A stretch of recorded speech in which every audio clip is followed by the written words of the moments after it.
The next point that Lissa makes is that they are often extremely insightful and intuitive and use your traumatic wounded to hook your most burdened inner children and try to get those parts to bond to them so they can control you. And this is really true. I've observed in some of these church organisations the counselling methods that they use, and a lot of it is based on accessing your most vulnerable inner child or your most vulnerable, your most critical hurt, and they want to dig at you until they find that, and they'll either try and exercise it or own it so that they've got that over you. So once that they know these things about you, you're so beholden to them because you feel like you've exposed your soul to them, and that at any time they could, you know, shame you. And they often will. They'll often shame you. And the problem is with the shaming that you even become more beholden to them when you've been shamed, because you believe it. You believe what they've said is about you is true. So you've said, okay, so let's take, for example, when I fell pregnant. Okay, so I've told you about the circumstances. Me and my boyfriend, you know, he was 18, I was 20, and I fell pregnant out of wedlock. So I go and tell the pastors what's happened, looking for some sort of support, looking for a little bit of, you know, encouragement that it'll be okay, we've got you, we'll support you. You know, you've been a part of this church family for a while. We understand that you know, oh, well, things happen and we'll look after you. Well, what they actually did was they requested that Ben and I get up in front of the youth group and apologise for what we'd done to them. So it sounds ridiculous now, and it is ridiculous. I mean, why we agreed to do it was because, you know, we just wanted to we wanted to stay. We wanted to be in our family, and we didn't want to have to leave. So we did what we were told, basically, because we thought that that was how we were going to get the support that we needed, how we were going to stay in our family. You know, we didn't want to leave. But what it ended up doing was it made us beholden to those leaders, because outside of the church context, it didn't make any sense. It made no sense to my parents. It made no sense to, you know, any friends that we had outside the church. It only made sense in the context of the church. And so we went through this incredibly traumatic experience of having to stand up in front of our peers and apologise to them for something that is actually quite natural and normal and happens all the time outside of the church. And then we were bought in. We felt like we were hooked because we couldn't go anywhere else and describe or explain what we'd just done, because it didn't make any sense to anybody else. So we were kind of locked. We were locked into this toxic situation simply because it didn't make sense outside of the church. And that leads me to the next point that Lissa makes. They try and separate you from your family and your other loved ones who might question. So that's how they do it, is they get you to go through these ceremonies and these rituals and buy into these ways of thinking that make no sense outside the church, so that you might not even necessarily believe them, but you know that inclusion requires that you subscribe to them.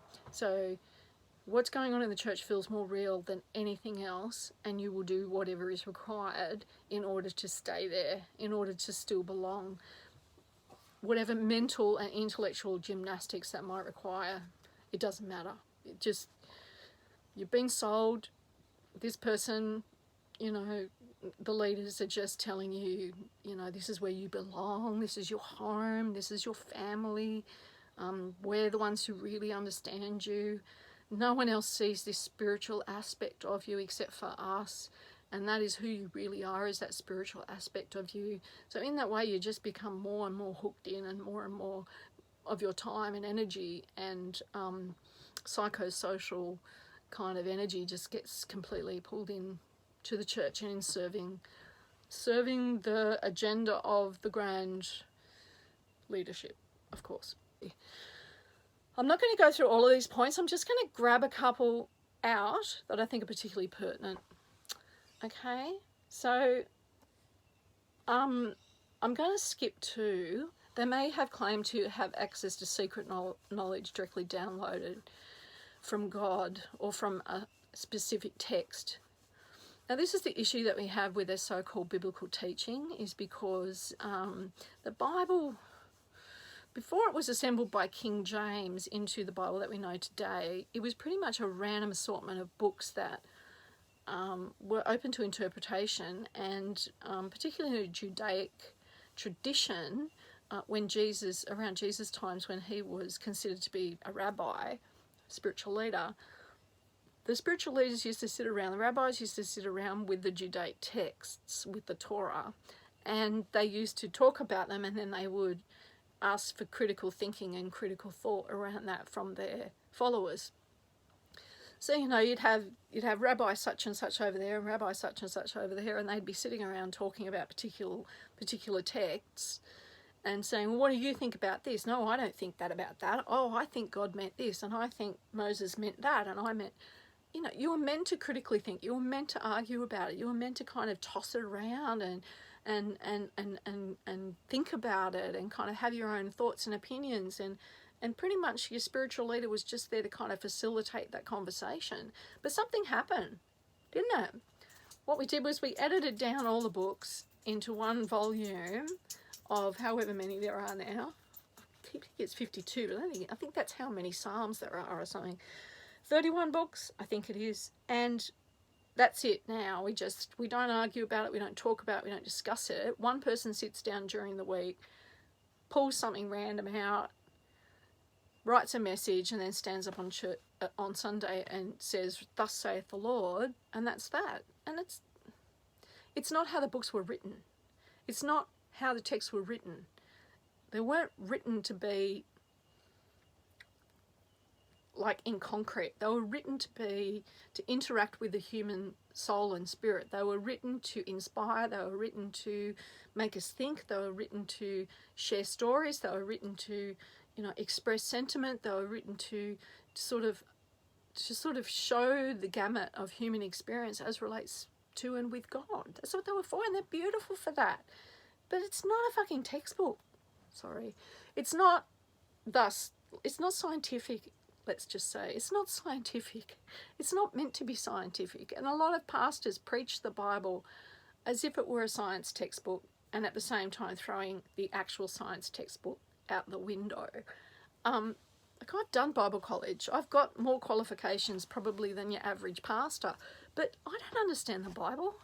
I don't understand it. I've read it many, many times, and I love it, but it's ruined for me now, because, you know, every time I read a passage, it's triggering because of what all these spiritual teachers have done to all of the beautiful parts over the years. It's so sad. Anyway, I'm really grateful to Lisa Rankin for writing this list. I think it's absolutely fantastic. There is one more point that I really want to make. I think is really extremely important, particularly in light of current events around Hillsong and some of the things that are happening regards the Royal Commission into institutional child sexual abuse and some court cases that are coming up soon. And I wanted to make this point. It's not in Lisa's list, but it's in mine. When something bad happens to you, according to these spiritual leaders, it's God trying to teach you something. Who knows what? That's up to you. It's like a big puzzle that God throws at you that you're supposed to solve if something bad happens to you. But when it happens to them, when something they don't want to happen happens to them, when the book gets thrown at them, when they're charged with something because they broke a law, when they're caught doing something they preach against, it's the devil attacking them. Every time. Every time. Oh, I was tempted by the devil. Oh, that person tempted me.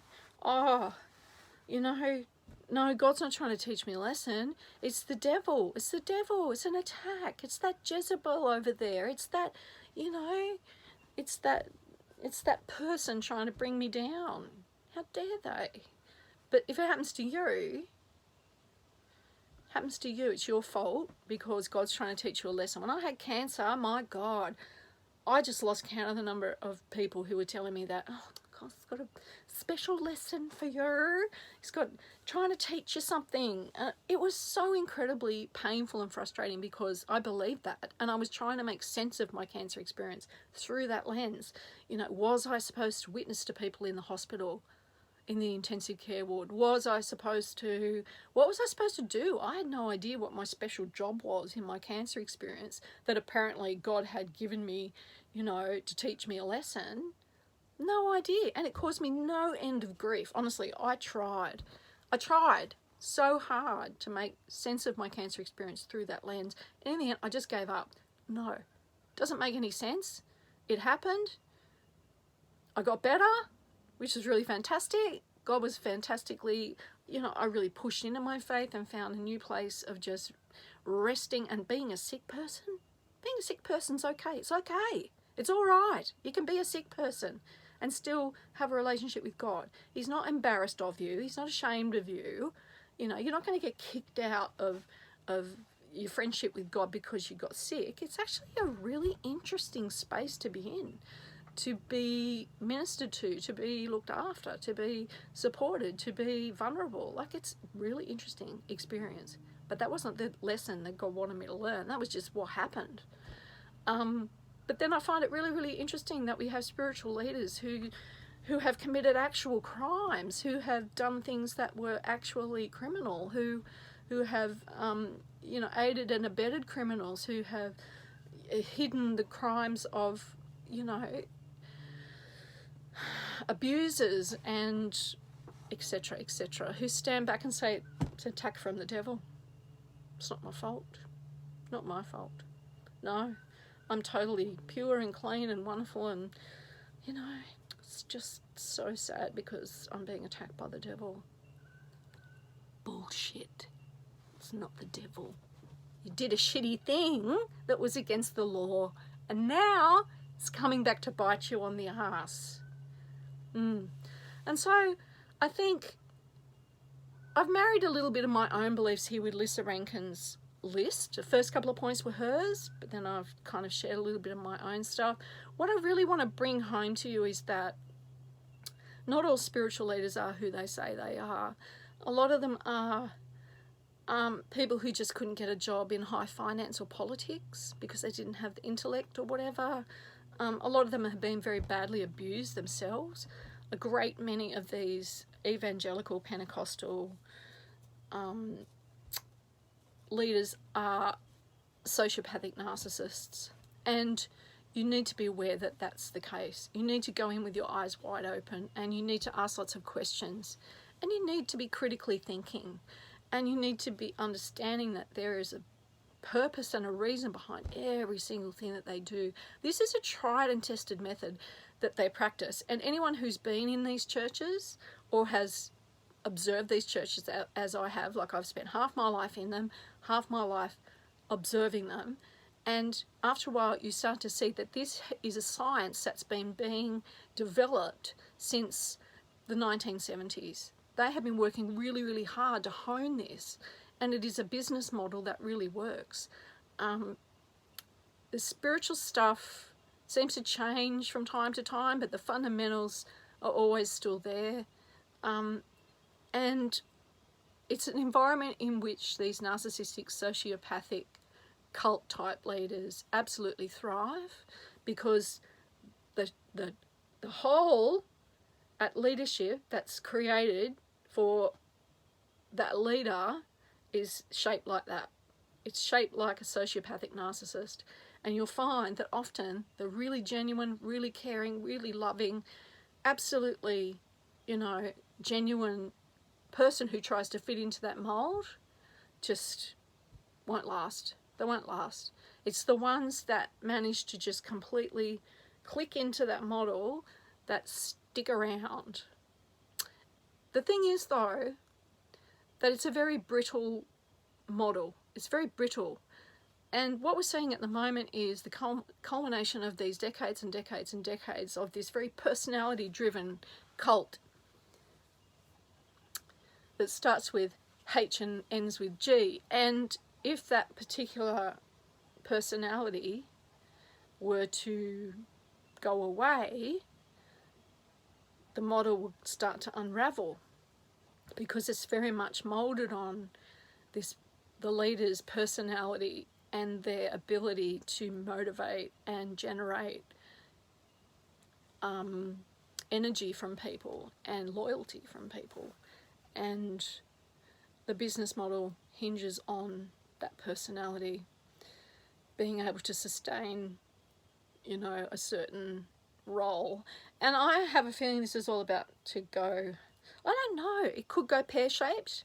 There's a court case on the 26th of November where we're all waiting, well, those who think like I do, are waiting to see what's going to happen to this personality cult that starts with H and ends with G, if this person is defying their own, they just deny that they've done anything wrong, if they are actually found guilty. We'll see. We'll see. The business model will probably need to change, as it is changing right now. But, looking back and looking in from the outside, all I see are the same old people, the same old faces, the same old names, the same old practices, the same old habits, the same old shaming tools, the same old falls from grace. Nothing's changed. It's all the same. It's all the same stuff. Anyway, I think I'm going to sign off there, because it's like 50 minutes I've been yakking on. Yeah, if you want to know more about what I've been sharing about, feel free to contact me via my Facebook or Instagram. I am Jo Hilda on Facebook, and Jo Hilda Writer, or I am Jo Hilda on Instagram. Would be great to hear from you. I'd love to hear your stories. If you'd like to be featured on a future podcast, that'd be heaps of fun. Anyway, I highly recommend you look up the writings of Lissa Rankin, Lissa Rankin, because she's just got some incredible insights as regards cults, religions, spiritual communities, and when they go pear-shaped. Thanks so much for listening to me, and I'll see you next time on A God with Dirty Feet.